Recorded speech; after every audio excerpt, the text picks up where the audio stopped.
how? I just don't know what to say. That is the most insane football match I have ever watched in my life. The most insane ending to a game. I was literally sat here in the 96th minute ready to give you my speech on the ending of Chelsea Football Club, basically. And yeah, there's a lot about that is still very true. But man, oh man, to beat Man United for the first time since November 2017 in the Premier League, a game that looked destined to be another absolutely tragic moment in the Bowley Clear Lake ownership, turned out to be one of the best. And it all came from that man, that beautiful man. I am sexually attracted. I'm sorry to my girlfriend to say this, but I think she'd understand it in this moment. I would take a bullet for that beautiful man.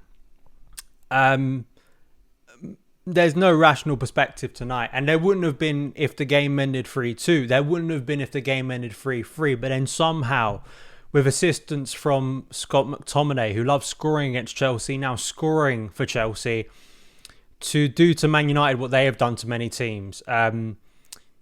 Absolute insanity. And it's how are you supposed to analyse that game? Because for about the first 20, 25, 30 minutes, Chelsea, I thought, were brilliant. They looked like a team that had clicked. I think we're exposing all the things we spoke about Man United, their flaws, their fragility.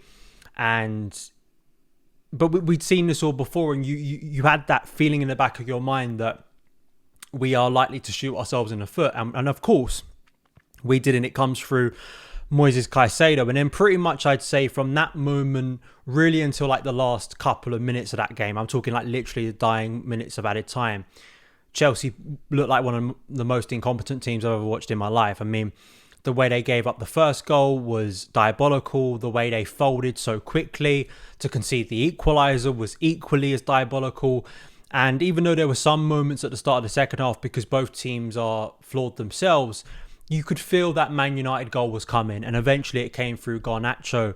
And I think a lot of us, I was, showing my frustration on Twitter, and I'm not going to apologise for any of that because I still do firmly believe it. I mean, this is an absolutely insane couple of minutes in football that maybe changes a lot for Chelsea, maybe doesn't change anything. It's an extraordinary moment, one of the most extraordinary moments at Stamford Bridge in many years, but you can't take away from the fact that this kind of summed up all the problems we've seen from Chelsea this season, of these wild lapses defensively all over the place. I mean, we are veering and basically charging towards one of the worst defensive seasons we have seen from Chelsea in years. I think it'll probably be over a couple decades. And that's still going to be the case because this Chelsea team shoots themselves in the foot, passes the ball to opponents in dangerous areas, and gave Man United a route back into the game when there really shouldn't have been any. But as we have seen throughout the course of this season, Cole Palmer makes a huge difference. Of course, he scores the penalty in the first half. He scores another penalty in at a time, a bit like against Man City. And then, of course, takes it for himself right at the end to score the dramatic winner. It had to be him. And man, I feel sorry for people in the media having to write reports, and I'm sorry my review is so incoherent, because how do you analyze that game? I haven't had many games in my life where I've felt that extreme a way about a game, and then it literally flips, and I'm suddenly having to comprehend that Chelsea actually just won that game, and it was a win we desperately needed. But then also, for the majority of it, we were all sat there very depressed for a lot of it, right? And feeling sort of just completely baffled. I mean, I think from a positive point of view, a lot of it is going to be about emotion, right? That's what this game is about. It's not about tactics. It's not about patterns of play. It's not about connections. It's just about vibes. It's just about energy. It's just about those limbs at Stamford Bridge at full time, and the passion and the emotion from Mauricio Pochettino. The first time we have seen him be that emotional in a Chelsea game this season, and what it could potentially mean for this absolutely insane club. But I think that's the main positive of tonight, that when the team was that low, they did something I didn't anticipate they could, and that was turn around a game in that manner. I was sat there watching the game and seeing how Man United came from 2-0 down, looking like a really depressing night for them to make it 3-2. And I sort of thought, could I ever envisage this Chelsea team doing something similar? And I couldn't. But they proved me wrong in the most dramatic of ways. And I felt that, you know, it was also the running of Noni Madueke, who came off the bench, who, of course, gets the penalty that gets us back into the game. And making those runs, but all over the place tactically. I mean, it was one of the most comical games you will ever see from a tactical point of view. And I think I alluded to this yesterday. I couldn't see a situation where both teams would be able to nullify each other.